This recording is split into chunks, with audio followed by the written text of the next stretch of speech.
Well, we'll go ahead and start. Okay, Marty, I know all the paying customers want to hear about Green Lantern, but one bit before that, I want to know about you yourself.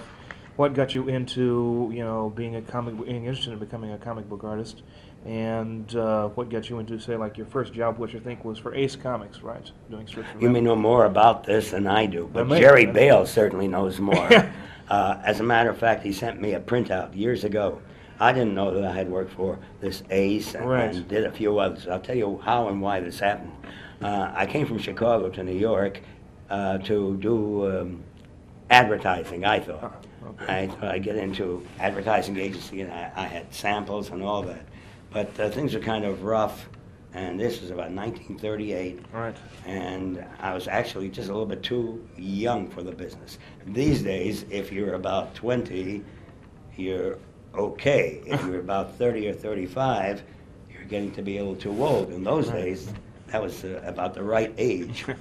But I didn't get any jobs. In short, I had to get work.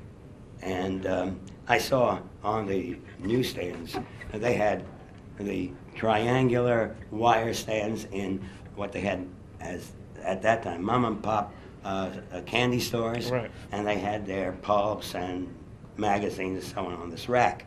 And I saw comic books. I thought, well, that should be okay, because for years, even when I was a little kid, I liked the theater.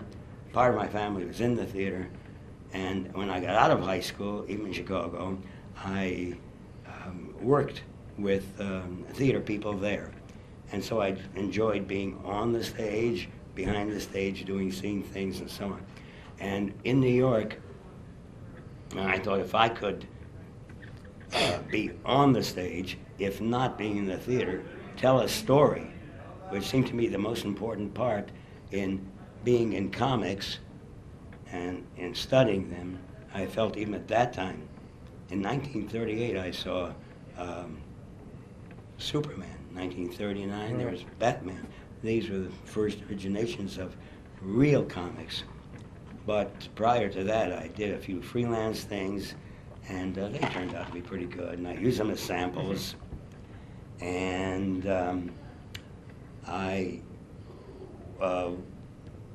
after doing one job or another job, there'd be time in between.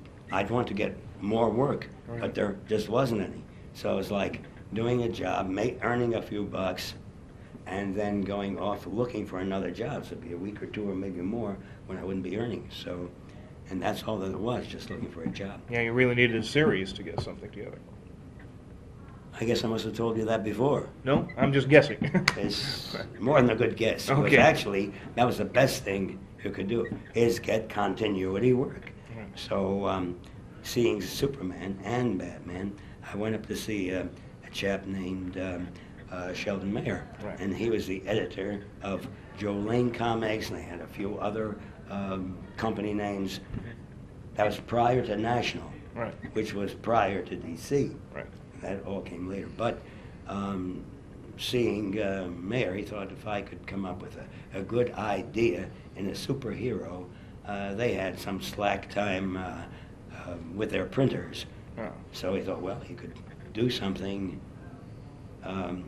in doing a real good kind of job that would come along. I don't know what that sounded like or what that really meant. So I left, and there was no special encouragement. The point being that if he told that to me, he would tell it to anybody else who came in the door, and certainly tell his friends. Mm-hmm. So I thought I'd better really work hard on something fast. If I make it, okay. If not, I've tried. So on my way home, should I tell the rest of the story? Do it. Now? Yes, exactly. Okay, fine. Oh, look, who's in the mirror? Us. My hair comb? You look fine. I No, don't. your hair's- Now you know why I wear the hat like that. well, do you use you don't have to use a brush, do you? Not so much on the Beard. top or something No, like that. right. Right. Well, then you use a towel. They have good towels here. That was- Hotel. Anyway, sorry about That's that. okay. Yeah, it's okay for me too. I was interested in Chinese folklore, in Greek mythology, and these are things that I liked and of interest. When you want to apply that to some creative effort, I felt there to be something to that. So I just wrote down a variety of different things on notepaper on my way home. By the way, in those days, you had to be living near a publisher. Right. In other words, you couldn't send stuff to a publisher from St. Louis, say, or California or Texas, mainly because there were no fax. You had to work very fast and just come in, and there was no money allowance for anything like that. So, and there was no overnight delivery, surely, no Federal Express. And we got to know those things very well in more recent years, believe me, I have. And that's another story, too. Yep.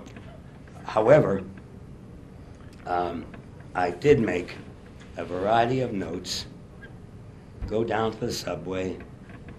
The publisher was in New York, Manhattan. I lived in Brooklyn. And come on in, the water's fine, I think. The weather's fine inside, kind of cool outside. 30 degrees cooler inside. Right. Hi. What's happening? There's a Talk out loud. coming in here? Huh? I mean, 11 o'clock panel coming in? We're the 11 o'clock panel. Oh. Yeah. Then you haven't heard a Honest and thing. truth. We're the panel. Yes. Honest and truth. Okay. Pinky swear. All right. Cut that out. No. We'll start now. Okay? You'll do the editing, I'm sure. Okay. I think we might leave it in. Go ahead. So they come in. Go. However, the notes that I was making had to do with what I liked and so on. But in going down to the subway station, there was a train man in the trough. In those days, they inspected tracks manually. He was waving a red lantern for a train to stay out of the station. I could see the light of the station in the distance. A lot of people were backing up and waiting for the train to come in and so on. So I just was waiting and making notes. And pretty soon, he was waving a green lantern, hid behind a post. The train pulled in, doors opened, and a little old lady pushed me into a seat. It was very nice of her because I didn't give it back to her. I had different plans. So I kept writing. But this green lantern thing, to me, it just meant go. That was something. Right. So I wrote Green Lantern. And as I went on, I had about 3/4 of an hour ride. And I wrote down that it seemed to me that the thought of green meant go. And maybe that would mean something that I could use. And the thought, willpower, came to me, as opposed to kryptonite or mechanical things that Batman used and so on. So I, by the time I got home, I used Green Lantern as a working title. It seemed to come to my mind as the most important thing. And there was no other title that could even simulate something like that. Right.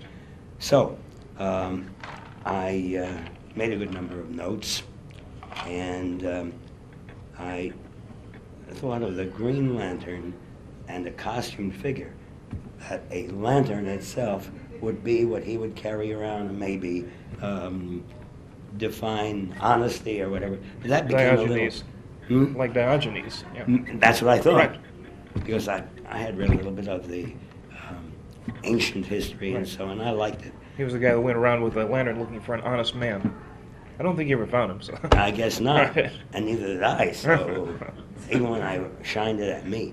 But the thing is, it became a little too cumbersome to use.